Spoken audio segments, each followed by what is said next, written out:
भगवान कृष्ण को भगवान विष्णु के 8वें अवतार के रूप में और अपने आप में सर्वोच्च भगवान के रूप में पूजा जाता है। वह करुणा, कोमलता, प्रेम के देवता हैं और भारतीय देवताओं में सबसे लोकप्रिय और व्यापक रूप से पूजनीय हैं। उन्होंने हमें जीवन, प्रेम, खुशी, धर्म, मोक्ष, मुक्ति, भक्ति, योग, ध्यान, धर्म, सत्य के बारे में सब कुछ सिखाया। आइए जानते हैं श्री कृष्ण के श्री मुख से निकले कुछ अनमोल वचनों को। भगवान श्री कृष्ण इस अनमोल वचन के माध्यम से कार्य करने की नियत का उल्लेख करते हैं। जब किसी भी कार्य करने में अगर लालच होगा, बेईमानी होगी, जलन होगी, तो वो काम न तो सही होगा और न ही उसके परिणाम फलदायी होंगे। इसके अतिरिक्त जिस कार्य को हम पूरे मन से प्रेम पूर्वक करेंगे तो वो न सिर्फ हमारे लिए बल्कि समाज के लिए भी हितप्रद होगा।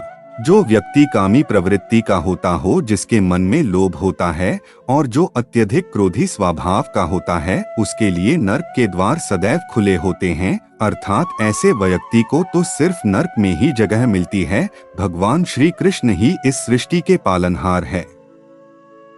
वही इस संसार की शुरुआत थे, वही मध्य और वही अंत होंगे। मनुष्य सब कुछ चाहता है पर सब कुछ उसे नहीं मिल सकता। आपको जो नहीं मिला उसके लिए पश्चाताप मत करो, और जो आपसे खो गया, जो आपसे अलग हो गया, उसके लिए निराश भी मत हो। हर व्यक्ति श्री कृष्ण से जुड़ा है और श्री कृष्ण हर व्यक्ति से जुड़े हैं। वही हमारे आदि, मध्य और अंत है। समय एक सा नहीं रहता। आज दुख है तो कल सुख भी आएंगे और सुख के बाद दुख भी आना स्वाभाविक है।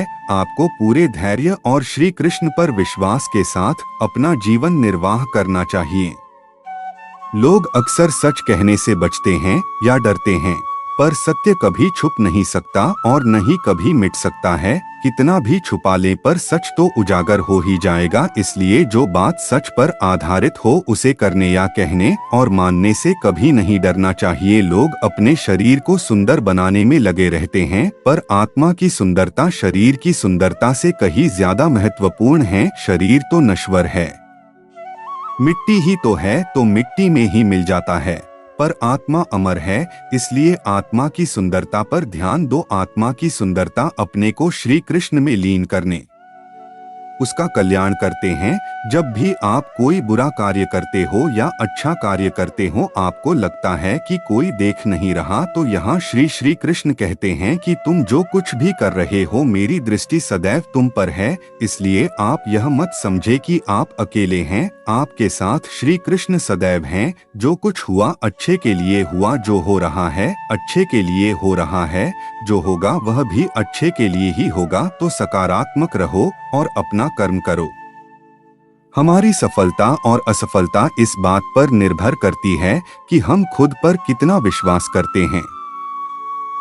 व्यक्ति जो चाहे बन सकता है यदि पूरे विश्वास के साथ अपने लक्ष्य पर लगातार चलता रहे। कहते हैं मन के हारे हार है और मन के जीते जीत। जिस प्रकार सकारात्मक विचारों से सफलता मिलती है, उसी प्रकार नकारात्मक विचार असफलता के मार्ग की ओर अग्रसर करते हैं। क्योंकि जैसा हम सोचते हैं वैसे ही हम बनते जाते हैं और अपने विचारों के माध्यम से ही हमें नकारात्मक और सकारात्मक परिणाम मिलते हैं। जय श्री कृष्णा।